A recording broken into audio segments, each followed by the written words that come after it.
If you're a parent of an adult child, worried and frustrated because they are struggling to become independent, responsible, and find purpose in their life, or you want to know what to do to prevent it, you're in the right place. This is Launch, a podcast that helps you guide your adult child to launch confidently into adulthood.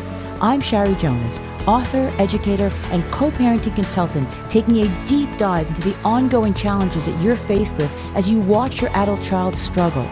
Each episode will deliver actionable steps and strategies that you can take to help your young adult become confident, motivated, and self-sufficient. Parents, if you want your adult child to achieve a life of independence, thrive in this world, and reach their full potential, then listen in to Launch. I'm Shari Jonas, and this is Launch. In today's episode, I'm joined by my guest, Nicole Weston, a mom of two, a transformational life coach, and the creator of the Divine Leadership Framework. Nicole's work focuses on the mother wound and the pain we carry from that most impressionable relationship. Our connection with our mothers shapes our identity. It influences our self-confidence, and it impacts the way we show up as parents. In this conversation, Nicole and I talk about our own relationships with our late moms and the unexpected ways that loss showed up in our lives. She also reveals the signs of carrying a mother wound and how we begin the healing process so we can break old patterns rather than bringing them forward. This episode is for anyone who has or had a mom and wants to become a better parent in spite of that relationship. Please remember to hit the follow button so you never miss an episode. Let's get started. Nicole. Thank you so much for being here today. I'm so excited to be here with you today. I have been looking forward to this conversation because our first one was so good that I couldn't wait to bring you back and, have the listener really get to enjoy what you have to say. But this time we're not going to cry. Well, I can't promise I won't cry. Well, the topic is mother wound. Mm-hmm. Right? Yeah. So we both lost our mothers, and they weren't perfect. So we want to preface that don't expect us to be talking about how wonderful our mothers were. But there's so much that we have learned from them. And that's what I think I want our listener to really walk away with, is that our mothers, we said, they brought us into the world, and maybe they didn't do right by everyone or by their children because they didn't know any better. And if there's wounds, that is our job to heal. So I do believe that many parents are aware of their childhood wounds, but they do not know how to work through them. Yeah. So that's why I love your work. Yeah, thank you. I really do. Me too. So before we dive in too deep, I want to know how you became interested in this part of this coaching that you do. Yeah, thank you. It was 2012 and I had been in a major car accident. I was on the couch for about 4 weeks, and it was in those moments that I realized, oh my gosh, this is the worst thing that's really ever happened to me.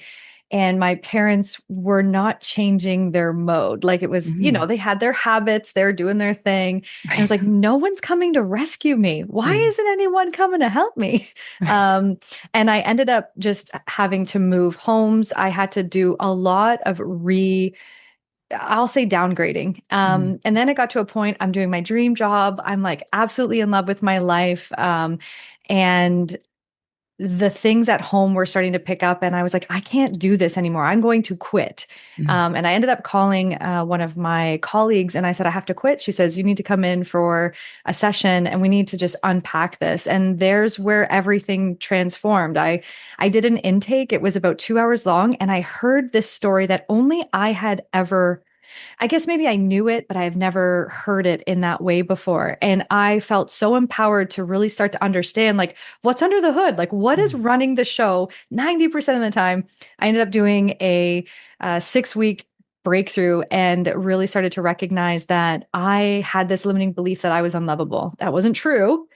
but it was really running the show for me. I had ended a long-term relationship. I had been single. I was like declaring I wasn't going to be a mother. I'm not getting married. Like, no, like this is as good as it gets in my life. I think I was like 26 or something at that time.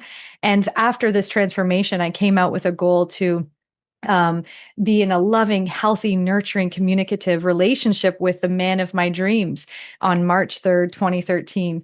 And anyways, I met him April 2013, and we are married today Wow. with two beautiful children. And we've never stopped talking since the moment we met on Mm. Tinder. And it really was the power of loving myself, declaring what I wanted, what I knew that I desired, but fear and, childhood trauma and the people you surround yourself. It's like, this is as good as it gets. And within that work, I started to recognize all of the ways in which I could actually run the show, where I could take my power back and start to direct my life and have that agency over how I wanted to live. And so, very quickly, as a social worker, I got trained and certified in the NLP and quantum change process. And I have been doing that work full time since 2016. I've been literally leading other people through the same journey of like, what do you want? What's in the way? And how can you create a life that is like that is completely outside of what you think is possible, but inside, like everyone has that whisper. Mm. And I really help to bring that whisper out. So because I did it, if that makes Yeah. sense. It's like I've lived it, I've experienced it, and I want nothing more than to have people really know that they are so loved and they can love themselves in a way they didn't know possible. Okay, so for the listener, you said NLP and quantum change. Yes. Yeah, yeah, yeah. You need to explain what those are. Absolutely. Yeah. Okay. So NLP stands for neuro linguistic programming. It's essentially the best modalities kind of pooled together and really understanding how our brain interprets, understands, and programs our experiences through language, through all of the senses. So you and I could be looking at the same sunset, but you could have a completely different experience. Like it could be the best day ever for you. And for me, it could be the worst Mm. because of how my brain is bringing that information in. So when you get trained in NLP, you understand this as a concept, and then you're trained in the tools to help you understand how someone programs a problem or a belief in their body. We Mhm. don't need to figure out the why or the what. We figure out the how. Mhm. So neuroscience has really helped me understand my brain. Quantum change process is essentially deep, deep forgiveness work that happens on a mind, body, and soul level. So how does this relate to the mother wound? Mm. So it was in that work back in 2012. I thought I was going in because I was like, my dad, left our family. He started a new relationship. Like our family broke down. I was like, I've got some stuff I've got to deal with my dad. And after a few hours, we quickly realized there was a lot going on with my mom and I. We were very enmeshed. Mm. She had a lot of pain. She had a lot of trauma, unresolved trauma. And being enmeshed, I really didn't know that I was separate from her. Wow. I thought I was her like I was there to parent her. It's not like it's not like she called me up and said, listen, you need to be my mother. It was just a role Right. I had taken on. And I love her, just to premise.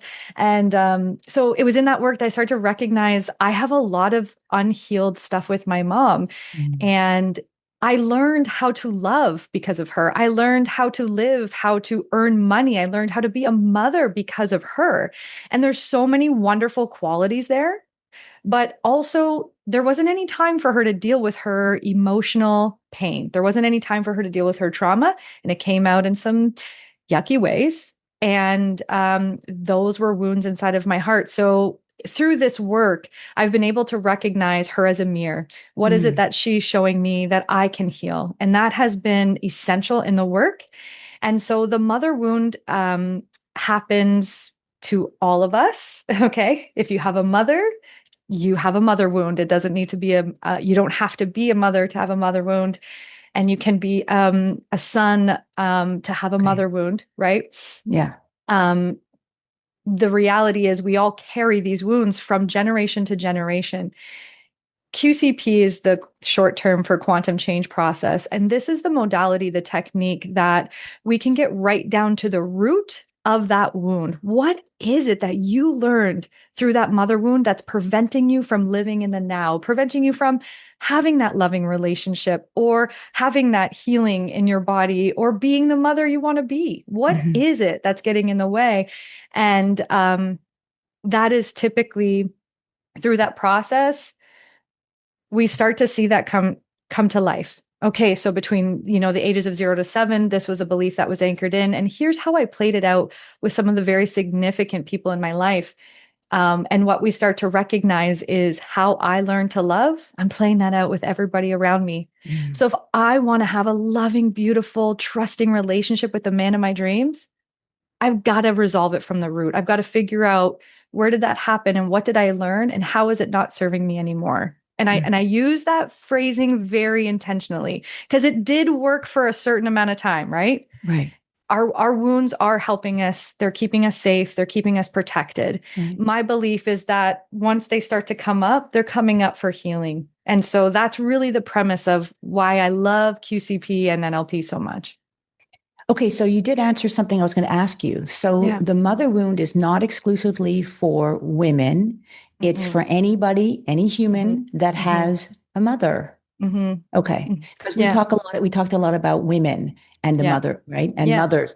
Okay. So this it's for anybody. Yeah. Anybody can have a mother wound. It's not Anybody can have a mother wound, but I'll say for women, there's one layer that's different, right? Because as a mother, you watched your mother have to make a decision between ambition and career, um, staying, in the home, raising the children, or going out of the home and work. Like you watched your mom, and now you're going to do the same thing. So we don't typically see a lot of role models in the generations before us doing it differently, right? And so for a son, he's going to have different layers to what that looks like how to be loved by a woman, how to care for a woman.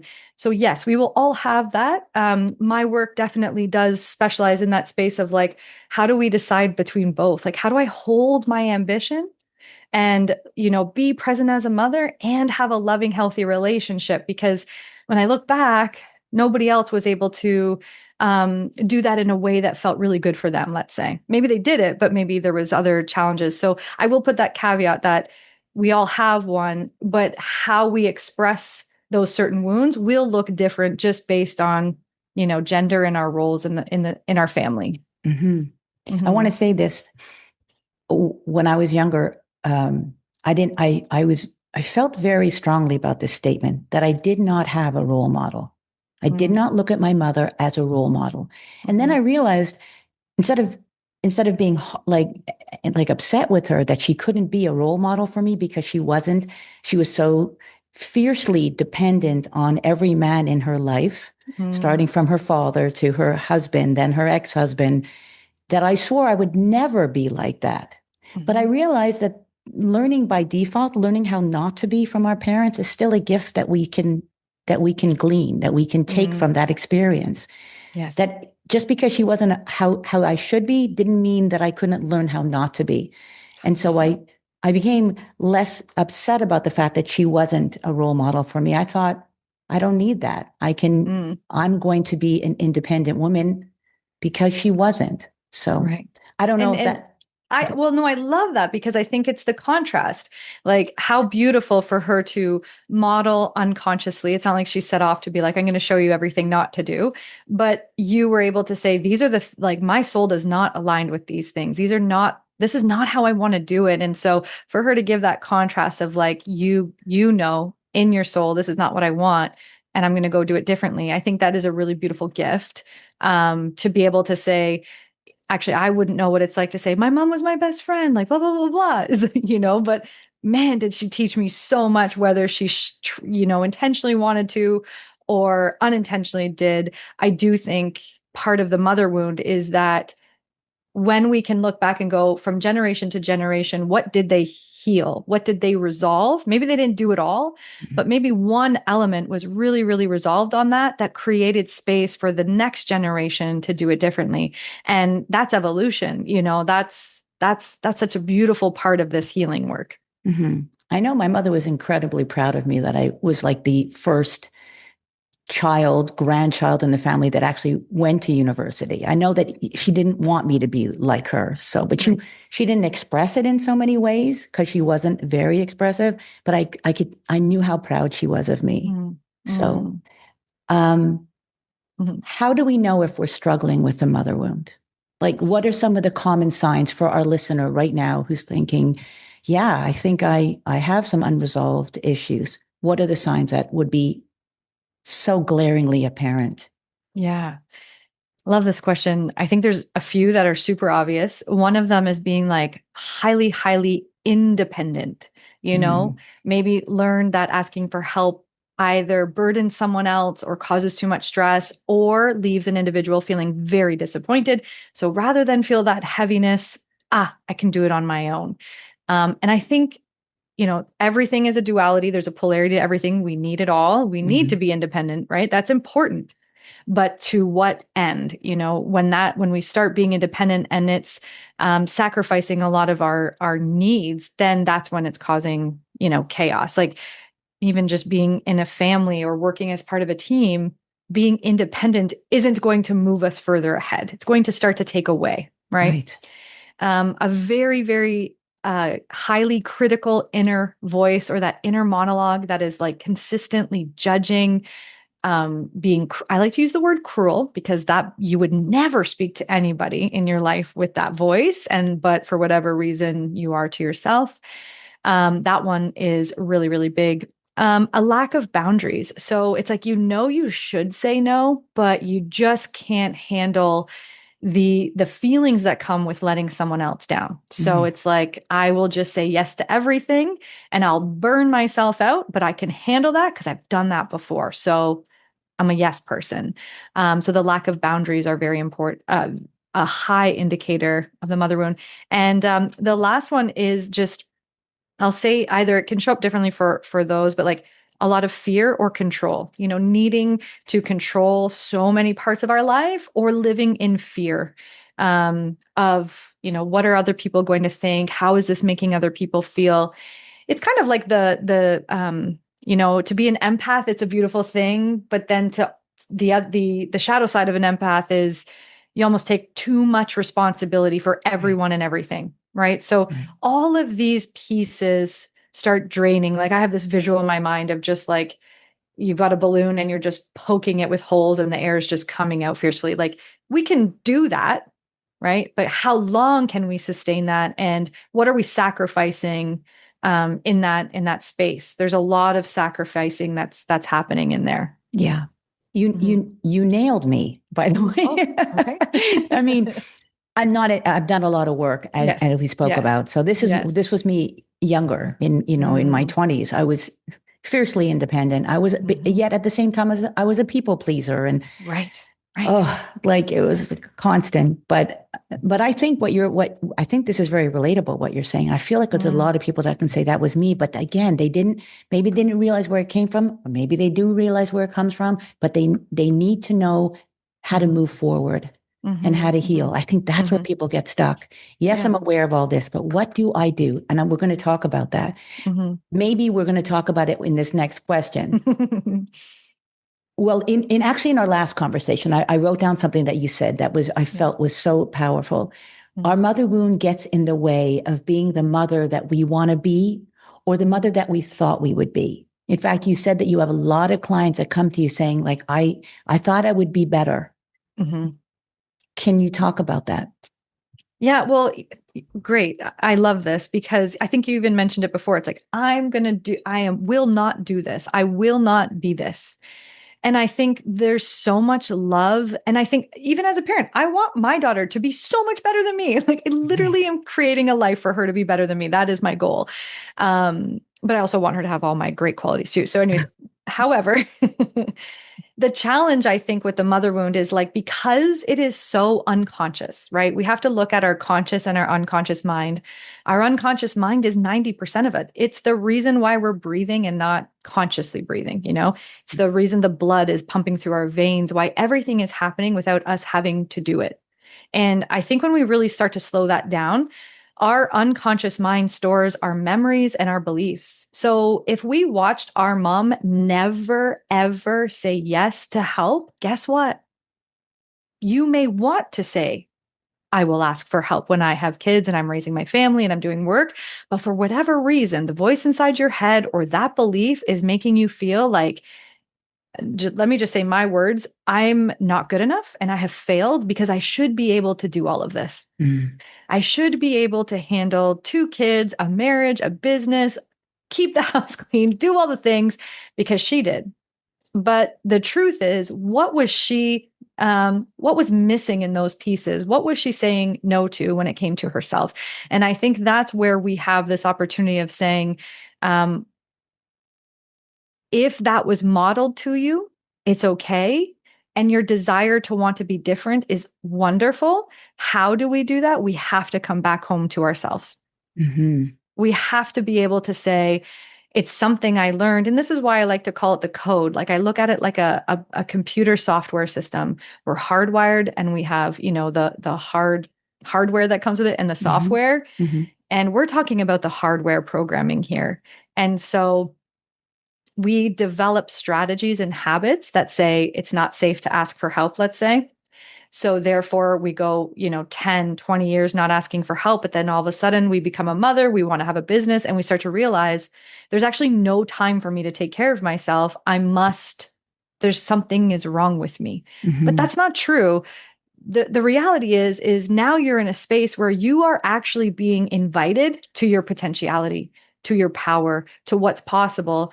The one thing that's standing in the way is this belief that says you don't have to do it this way anymore. And I Mm-hmm. think that's usually when the universe calls and is like, hey, are you ready to do it differently? And are you ready to love yourself differently? And if you are, we can release that root and create new strategies to do it differently. Really coming down to, it is safe for me to ask for help. Like that, like if we learned that and we saw that and then we imprinted that, that may be true for us. But for whatever reason, we come to a tipping point and it's like we either have to say, you know what? Maybe it's true. I am allowed to ask for help and I am worthy of asking for help. That's an old belief. And because we can see it, that means we can heal it. That's my belief. You said something and I want to go back to it. You said, Yeah. come back to ourselves. I think Yeah. that's what you said. You want to Yeah. return to ourselves. Yeah. That is a very hard, because it's such an abstract concept, like to Yeah. It's come big. back to oneself. So let's talk about that for the listener who's like, what do you mean come back to myself? How do I do this? Everything you're saying Mm, sounds beautiful and I want that. I just don't know how to get there. How do yeah. I figure out who I am that I can return to? Mm. Well, yeah, there is a how for it for sure. I think permission to even give ourselves a moment to recognize that when we were born, who we were born to be, we were beautiful, innocent, creative, magnificent beings. My son is 2.5 years old, right? He doesn't get embarrassed or Yeah. anything when he does something. He naturally listens to his body. He listens, he moves, he does his things. I'm very mindful of witnessing all these pieces, but that was all of us. We all came into this world just like completely like a beautiful blank sheet of paper, just ready to take on the world. And so life happens. It has to. Nobody did anything wrong. No one deserves any of those pieces. And, you had mentioned at the very beginning, it's like our job to heal. And I do think that's an invitation to come back home to ourselves and to remember how incredibly loved we are. Mm. Like we have spent a lifetime. I've worked with many people who have spent a lifetime believing that they are not loved. Not that, and some people don't even question it. It's just matter of fact. Yeah. So I think when we're in this space of going, wait a minute, there must be a better way, Mm-hmm. that's when we start to go, wait a minute. Oh, like maybe that day that, mom and dad bought that dog home, I started to realize, wow, what would happen if I love something so much and something happens to it? Like, I don't know. That's not the worst thing in the world. Yeah. But a belief starts to happen, a pattern starts to happen. And I could go even bigger and we could talk soul level and contracts and all of these reasons as to why we're here. But when we come back home to ourselves, it's the permission to believe that we are worthy and deserving of love. Boy, oh boy, we could end it on that. I love that. I love that. So I think this is what we're going to get into is Yes. the topic of self-mothering. Yeah, yeah, yeah. Because that is part of that that can be used as part of the healing process. 100%. If you weren't mothered the way you wanted to be or hoped for, and somewhere along the way you felt unloved, to return to self is to say, I can mother myself. I can be the parent that I didn't have. And I want parents, I think a lot of what's going on in the world right now with parents and their young adults is so much is based on how they were parented or fear, and they've lost their confidence, they've lost who they are. You know, we were also, I wouldn't say a lot of parents were very excited to become parents. But then somewhere along the line, maybe when the child started mouthing back or things got a little challenging, they started losing it wasn't fun anymore. Now the work starts. Yeah. I'm digressing. My point is that like, I want parents to understand that if there's an issue right now, if you are struggling with your young adult, communication, connection, that you need to do the work on yourself. When you heal that part of you that feels, that you're not good enough. And that started when we were children. If you can work on that, you'll be a better parent. So self-mothering is something that you talk about. I want to like talk to the listener about how we can do that self-mothering. You mentioned it both on a spiritual sense and as well as with the nervous system. Yeah. Yeah. So give us something, because I do, this is funny. Over 25 years ago, I wrote this book in the back, Father Effects. And I'm not promoting the book. If anybody's wanting to know where they get the book, it's actually probably not even in publication anymore because it was so old, but it is digitally available. But besides that, in my How to Heal, I talk about parenting yourself. And it's almost like way before we even talked about this stuff. Parenting yourself is the way back to yourself. See, right? It's because and we're going to get into this, there's an inner child. Yeah. And the inner child is what's carrying all the pain. So here we are as adults thinking we're fine, but we're not fine. We can tell by our relationships with our children, with our partners, with ourselves, we're not fine. Let's talk about self-mothering. I love it. Okay. I love it. Okay, so there's so much work on inner child work and coming back home to the self, and I love all of the theories, and I've watched it transform, clients' lives, my life deeply. And then when I became a mother, recognizing the first time my daughter, I think she was learning how to, no, she had already crawled, so she was crawling and she was learning how to get up onto the table, and her hand slipped just where the table leg was. It slipped. So she bonked her forehead, and it was her first bruise ever. I can remember it. Every cell in my body remembers. And I would just remember going, she's like, I don't know, 11 months, 12 months, or if she was crawling, maybe 6, either way. I can't talk logic to her. I can't talk rationally to her. I can't do anything in this moment, but I felt, I had the thought in my head, I'm kind of helpless in this moment. And then I was like, no, let's reframe that. I am the mother.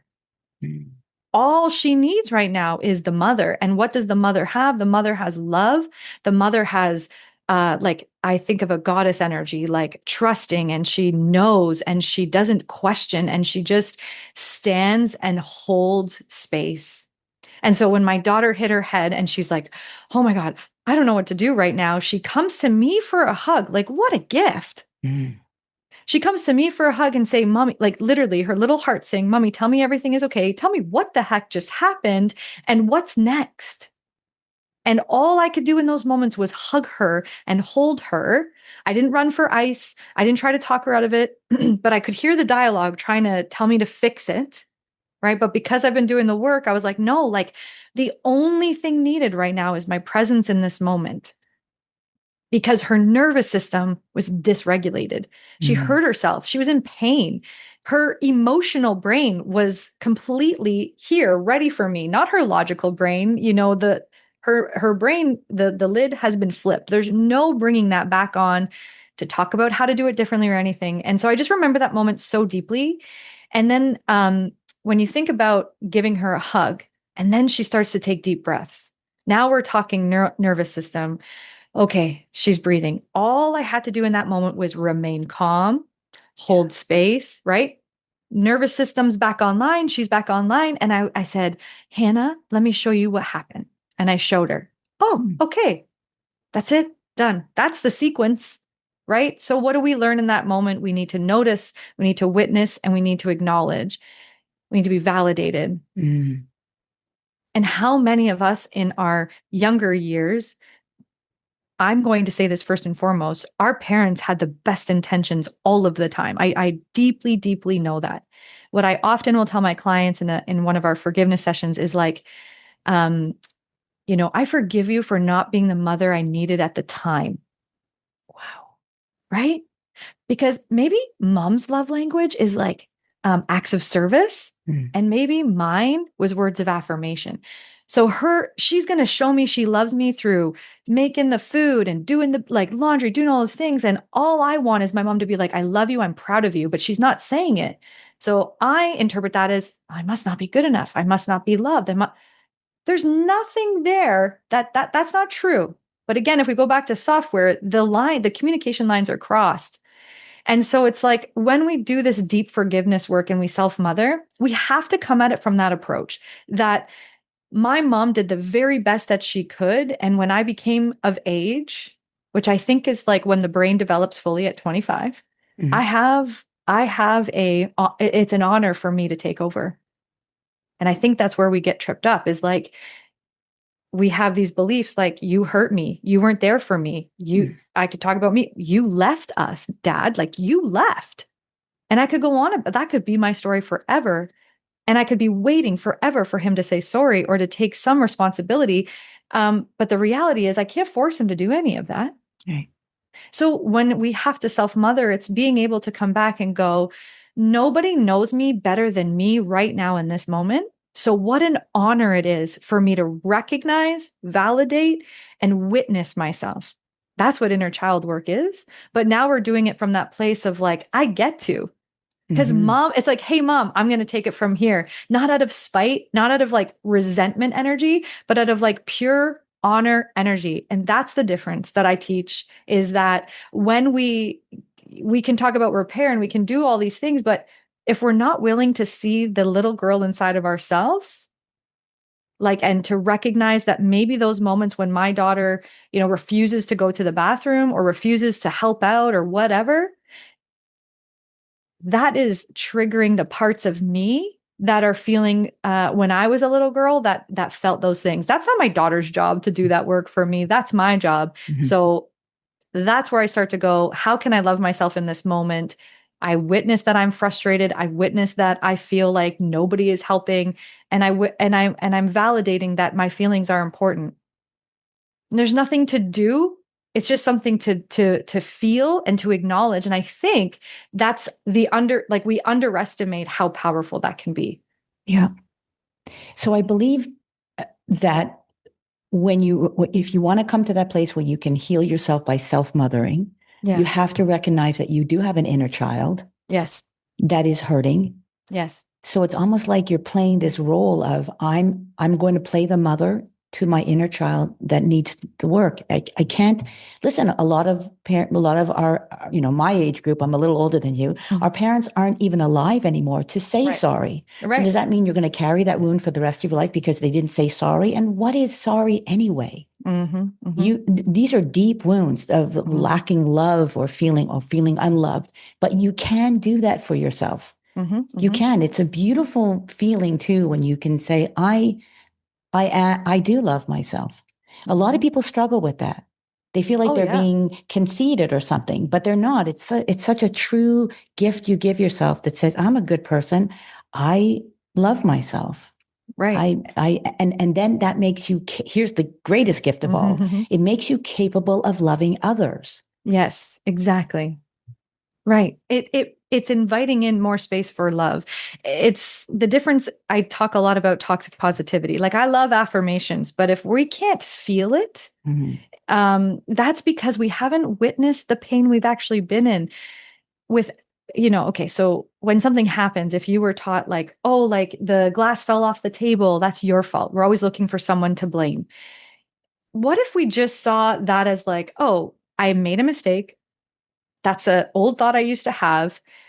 It's nobody's fault, but now I get to do it differently. Like there's a difference there. That is like a theory or a strategy built and soaked in compassion and grace. And when we think about learning environments, how cool is it to have a learning environment where it's like, oh, it's okay. Like you're just doing it differently. You're learning how to do it differently. You've never done this before, like I've never been this age on this day with what's going on in my life. Like grace is required at this point. It's not letting myself off the hook. I will say when people come in for the forgiveness work, they're like, well, if this person did this to me and this to me, and so now do I have to go have a relationship with them? I'm like, absolutely not. No. You're taking back all of the energy that has been going towards that person. And if you've been waiting for them to take responsibility or say sorry, the beautiful thing that can happen is when we let ourselves off the hook and we come back into like, oh, like you change that perspective, you have that healing and that resolution. What happens most of the time is that person all of a sudden sends a message and is like, hey, I just wanted to say sorry for that thing that happened. Or mom all of a sudden is like, you know what? I just want to take responsibility for what I said, and I'm really committed to doing it differently. The thing we want the most happens once we start to do it to ourselves because we cannot see what we cannot accept and see in ourselves. Does that make sense? It's tough. It's tough to see that.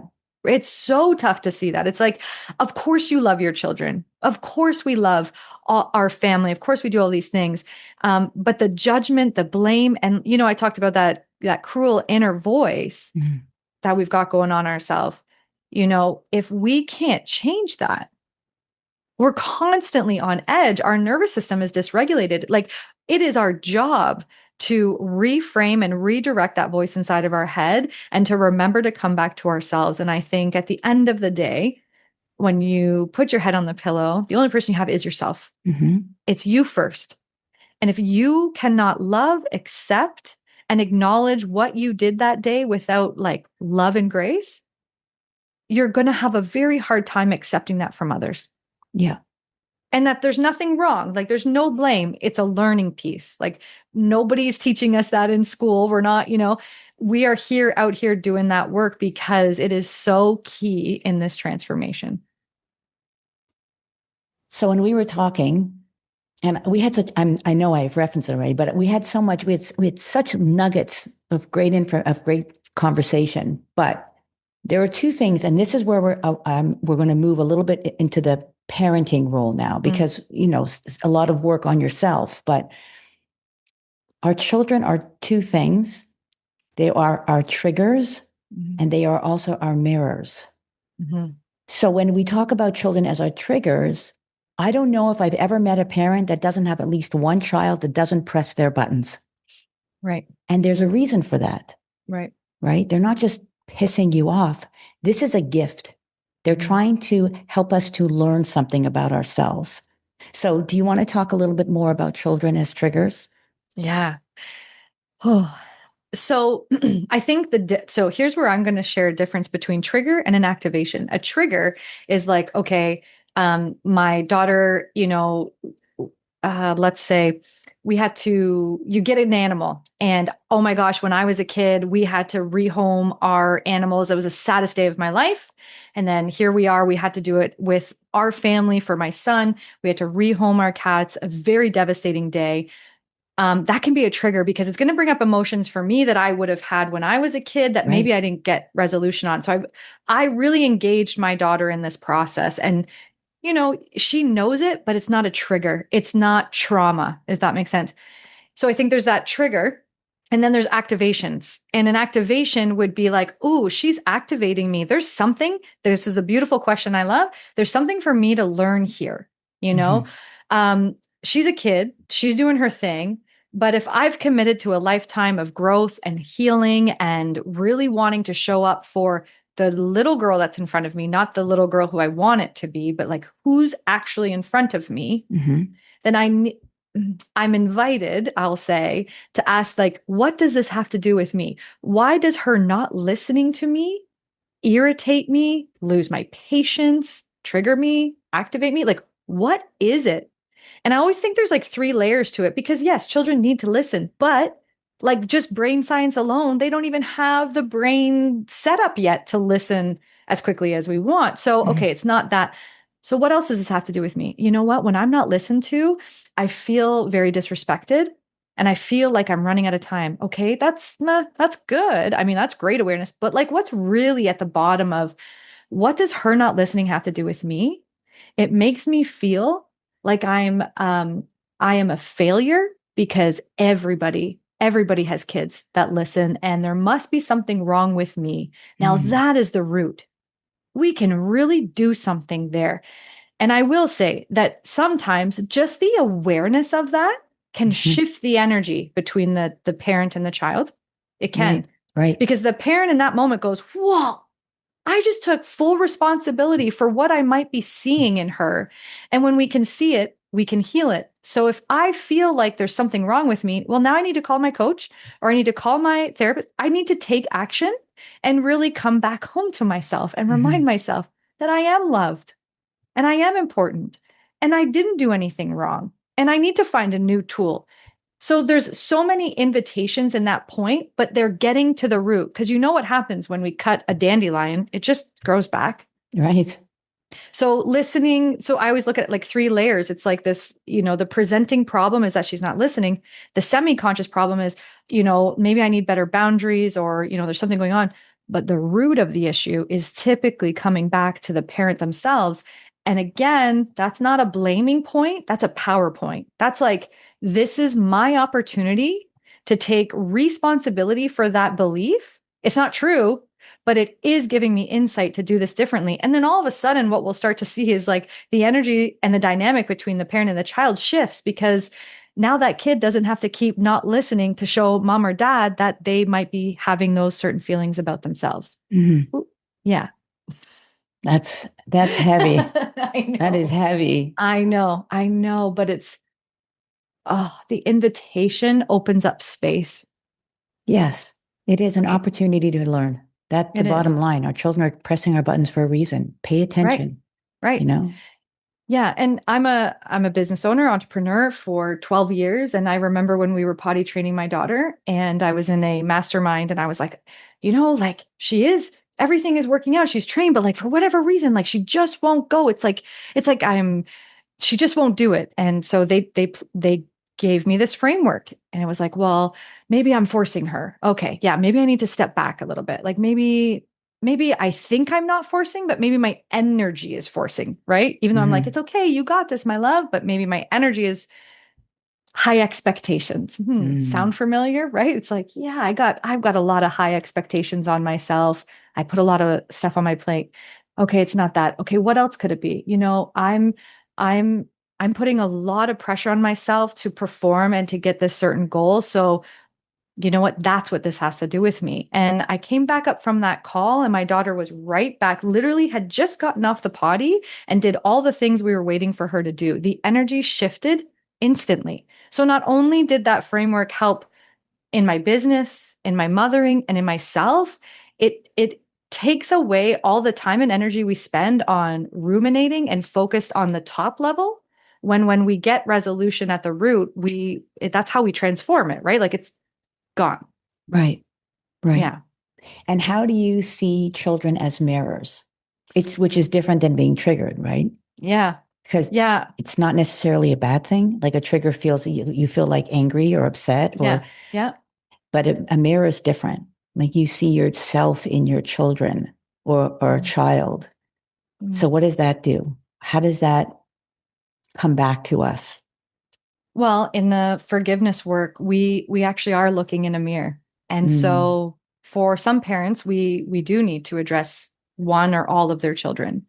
And it's one of those beautiful practices where when you can look in the mirror but look at your child and you start saying, I forgive you, I forgive you for this and I forgive you for that. My job then becomes as a guide to show how those pieces that they're mirroring back to you are actually an opportunity for you to remember how loved you are. Does that make sense? Like the thing that you are frustrated with them the most about is actually a reflection of how you've got to give yourself that love and attention. So I like to use the mirror as an opportunity to go, my daughter's always running late and I'm worried that she's never going to get it together and I'm worried that her life is going to be really hard. Well, what's that mirror? That mirror in that moment is like, whoa, I need to make some different decisions because I am never on time. And I feel like I don't have my life together. And I feel like we don't have enough time as a family. And those mirrors give us a really beautiful opportunity to go, we need to change things here because we're not meeting our values. We need to change what is important to us because being late all of the time is kind of an indicator that our system isn't working anymore. So it's one of those things where for me, it's that invitation to remember again with ourselves, you're showing me what's going on. And I am the one, again, that's responsible to make the change and invite that in. I'll say modeling that to my daughter. Does that make sense? I was just thinking modeling when you were talking, the word kept coming out, modeling, modeling. Yeah. Okay, so I think we talked about this. That I believe that our children chose us. Yes. Yes. I do. I know it's very like woo-woo for some people to think that way, but I do believe that on a very soulful level, our children chose us and that our life is all about learning from them. And then at the same time, it's self-reflection, it's self-awareness, and then we teaching them. And as we teach them, we teaching ourselves. I think that's, for me, at least, I remember at a very young age thinking, wow, I didn't realize how I have no patience until this little boy was just like showing me that I don't have any patience. And it was like, I realized at the moment what a gift, because for me to learn patience was through him by showing me no patience. When I want something, I want something. And I was like, well, you can't have it like that. And then I realized, Sherry, you're just like that, So in teaching them that everything comes in due time and blah, blah, blah, that I was realizing this is for me to learn as well. Identity after loss. So I want to talk a bit about when you lost your mother. And we're not going to cry. No, we're not. We got this. We got this. Okay. So when your mother passed, something happened to you. And I want to kind of talk about that because that's how we talk about identity after loss. And I don't want to take it away. I want you to tell us the story about that feeling when you didn't know who you were. Yeah. Yeah. I went for a bike ride for just the other day, and we live in a forest. And so some parts are lit, there's lights on the road. But in order for me to get from one path to another, I had to go through a very dark, dark path. And it was so fitting because I think that after my mom passed, I did a great job at being present for my daughter. But you slowly start to not forget, but rewire and get kind of caught up in the darkness. Who am I? Who am I becoming? What is even important to me? And so I was on this bike ride and it's like, no, like I can do this. It's dark, but I know that I can get out. And I think after the loss, if we go into nervous system and all the science around, grief changes every cell of your body. And I remember thinking like, the mother and the child, they share DNA. Like it's a big deal. Yeah. And I would just say I've been present, but this other part of me, there's two ways of looking at it, was completely lost or it was becoming. I just hadn't had an opportunity to really meet her. And I feel like through many of my mother wound healings, I've got an opportunity to meet the person that I am, to kind of expand on who I am and who I'm becoming. But the last 4 years have really been like dark. And not to mention postpartum, I think I underestimated the hormonal changes that happen. So not only, did I have mom brain and hormonal changes and caring for a life, but I was grieving a life. And I just remember feeling very displaced. Like I've always been very passionate. I've had a spark. I'm an advocate. Like when I believe in something, nobody can stop me. Mm. And I just remember, about 6 months after she passed, that really changed. I was like, what am I passionate about? What do I like? What do I want to talk about? Other than my kids and my husband, everything else, I was like, I had no capacity for it. I felt like I didn't have a meaning. And they say grief lasts a lifetime, right? Like until Yeah. I die, I'm going to carry this grief. And for my brain, I was like, well, that doesn't make sense because there's no end. And I really thrive when things start and stop. Mm. And that really came a hold of me. So it really was the abyss, if I may say, the dark, dark hole of starting one thing and never coming back to it again, Mhm. having dreams, but having no gas to go get it, if that makes sense. Mm. And it was about a month ago, maybe August, yeah, August, doing some really deep healing work. And again, getting a completely different perspective or shift on my mother's legacy and our relationship. And I will say it's poured new meaning into my life again. And I wonder if from her passing to then, it's almost like the light went out for a long Mhm. time. Mhm. And it was reignited, I would say, within the last, yeah, August, which is a beautiful month. It's my birthday, her birthday, all the beautiful Wow. things. Yeah. Wow. I don't know if that answers the question, but I mean, you have clients that come to you yeah. and identify so strongly with their parent and then they lose them. But I do want to just tell you how it felt the day after I woke up Mm, from when my mother passed away, the day after, yeah. because it's kind of touching on something you said. And I'm a very strong woman. Hmm. And she, so it's almost like this took me by surprise. My mother Same. and I were very different people, clearly. We butt heads a lot over time. She respected me and I loved her in spite of everything. So we Yeah. were really good when she passed. But the next day I woke up and the world felt different. Mm, It was such a strong feeling of, I don't have that person here anymore. So who then? Who yeah. then will have my back? Hmm. Who then would believe in me no matter what I Yeah. did wrong? Yeah. And I just felt this tremendous sense of loneliness. Mm, And that yeah. takes, in a way, it wasn't as much as grief as what a feeling. What a Yeah. feeling to be. And I think you said this, your uncle or somebody said to you, Yeah. say that. I don't want to take it away. You say Yeah. what? Yeah. I remember a few days after she had passed, my uncle, her brother, we have a beautiful relationship, said to me, your mother lived here on earth and a life before you, but you haven't. And I was like, thank you for that, because I actually don't know what it's like to live in this world without her earth side. Yeah. And there's research and theories around it. When we lose a loved one at any age, yeah, the safety net is gone. But the Mm-hmm. younger you are, the bigger the safety net. Mm-hmm. So the younger the child is when the parent passes, it's almost like the safety net gets smaller and smaller as you get older, but it Mm-hmm. starts out massive. So Right. it's like you completely lose that sense of security and self. And when he said that to me, I was like, oh, so that's why this feels like so, like I feel so untethered. I Mm. feel, I know I have a home. I know I'm home to myself. I know I have my husband and my children, but um this was just a next level of like your body kind of leaves for a while and Yeah. tries to search for every day at 4 o'clock, it's like mom and I would call, right?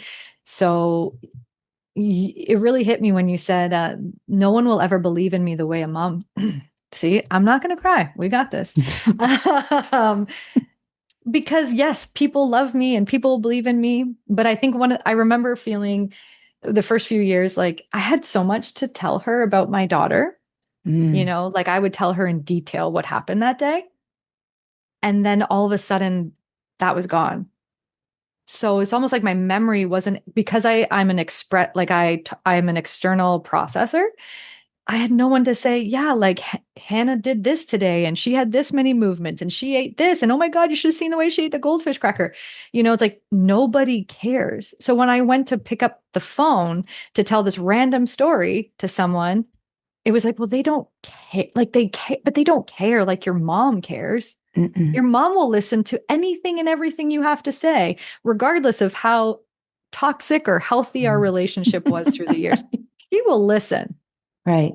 And she will believe in you. So yeah, I think just having that, like I definitely will say that belief in myself, I was rocked. And I agree with you. I am the same person. I am strong. And I was like, I can do this. But it definitely caught me off track. I was like, whoa, I do not have this. Mm. I'm not sure I'm going to keep this in the recording, but I want to tell you anyway that Okay. for a while that was the hardest part for me. The missing her, but 100% not being able to just pick up that phone. And your podcast, say it. The Can't name of call it. your mom. Yeah. Say it again. Can't call your mom. Can't call your mom. I love that. Mm-hmm.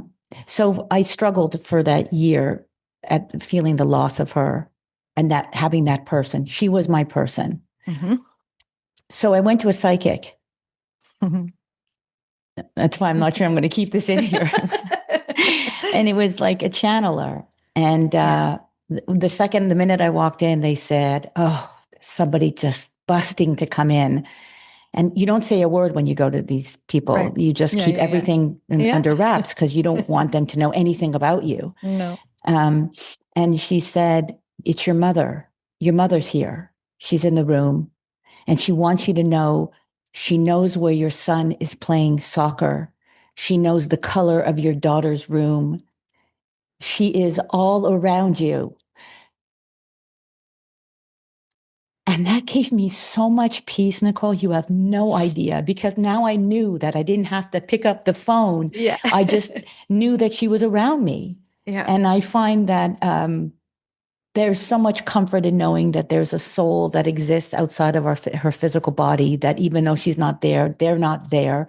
They really are supporting us and loving us Yeah. from wherever they are. From wherever they are. Yeah. Yeah. I love that so much. Um, for any parent who feels that they have done everything possible for their child, but they're not getting solutions, this is Mhm. something that we talked about. What do you suggest they do? They're Mhm. just struggling with Yeah. their kid. And we have a lot of listeners that are struggling and feeling really, really shitty about that. Yeah. For me, right out the gate, I've always, my work has always come back to the self, me first.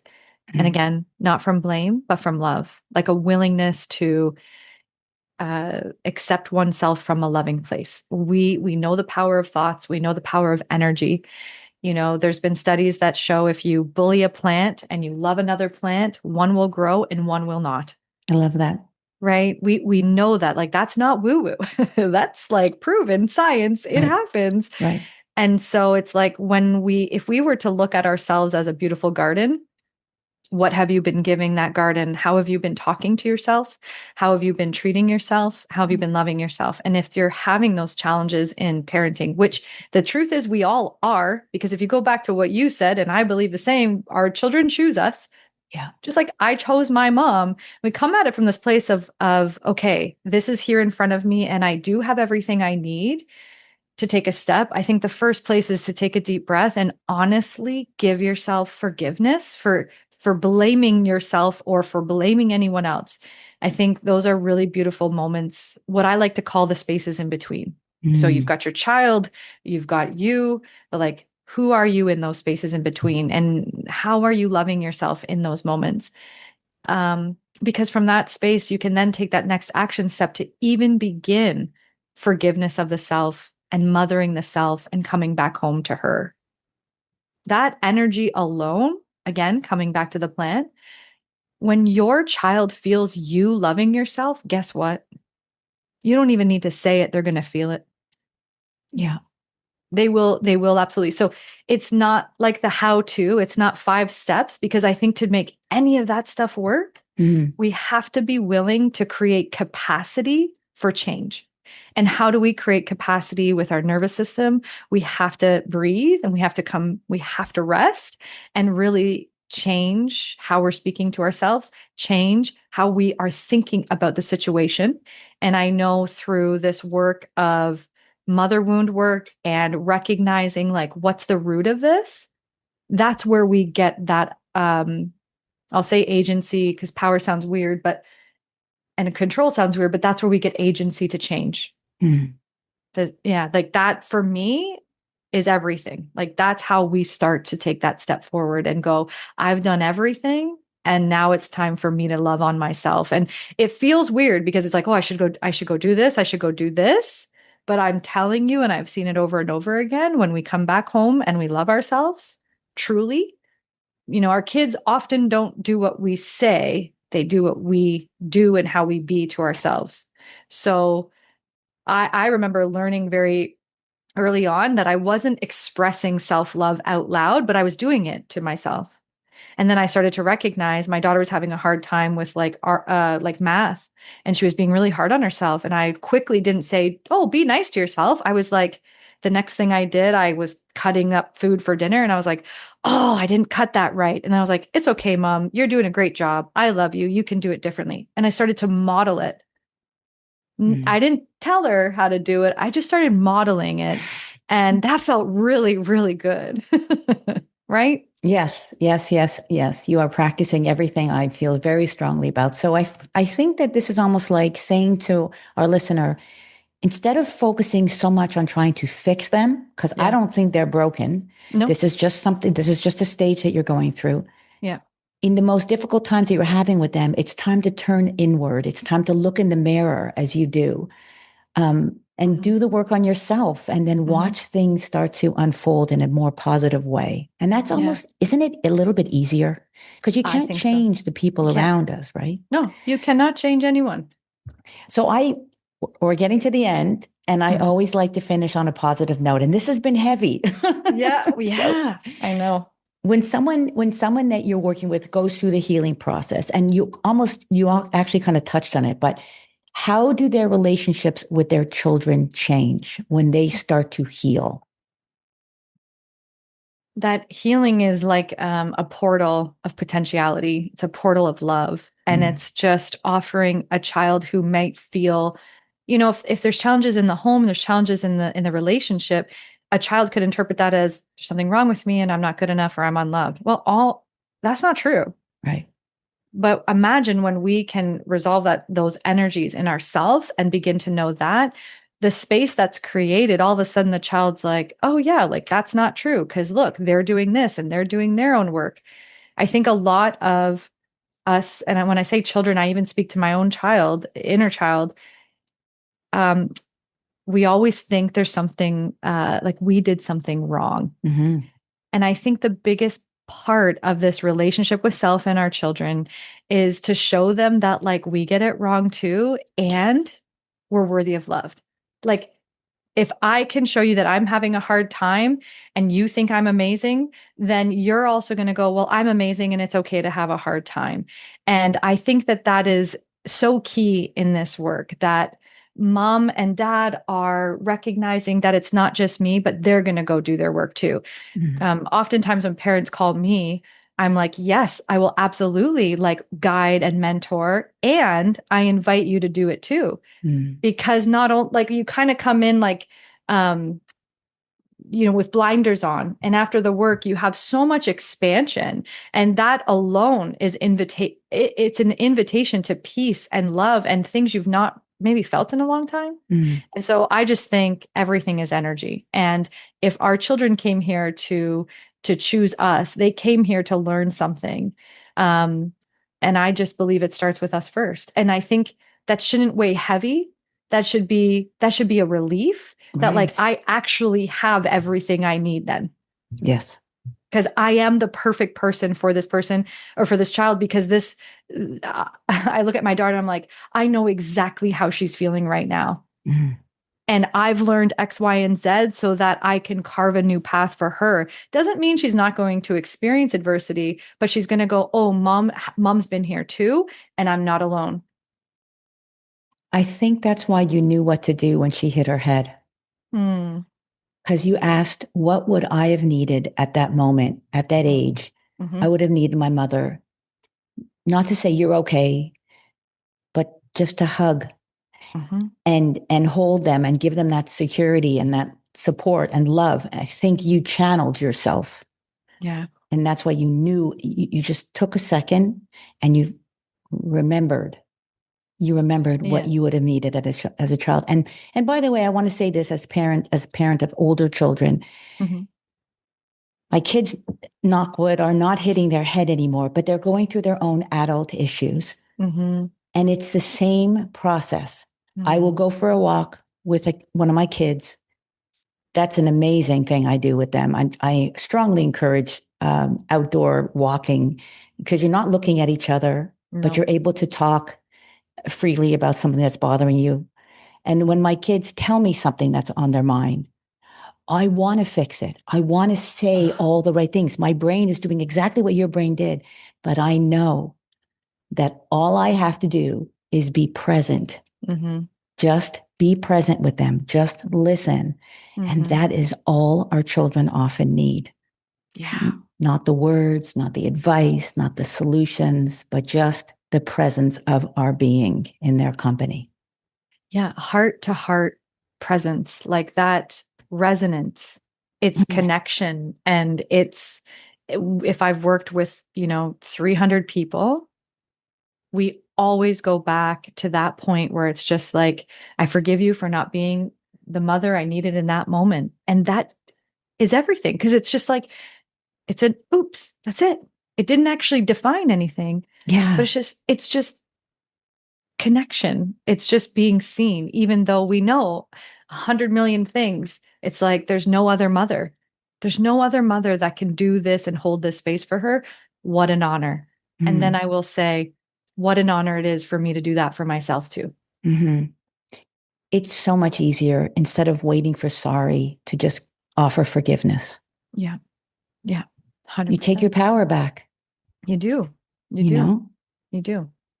I think our listeners will have gotten so much out of this, Nicole. Thank you. Honestly, your wisdom, your insight, it just, I don't know. I think it just moves me. And I hope that, parents who are realizing that there is a wound, that they can do the work and heal. And in that work, they will improve their relationship with their adult children immensely. So thank you for bringing this to the listener. It's been such an honor. Such an honor to be here with you. Thank you. Thank you. I hope you come back. Oh, yes, I'd love to. Okay. Thank you, Nicole. Thank you. I hope today's episode gave you valuable insights and actionable steps that will help you guide your young adult to launch successfully into adulthood. If you found this topic helpful, feel free to leave a comment and hit the subscribe button so you never miss an episode. Leaving a 5-star review helps us reach more parents who are dealing with the same issues. And if there's something you want to ask me, I invite you to join Launch Advice, my weekly publication where I answer one question from parents just like you. It's free advice that will appear in your inbox probably when you need it the most. Just click Launch Advice in the show notes and don't forget to email me your confidential question. And remember, no one ever said parenting is easy, especially when you're raising an adult. Talk to you soon.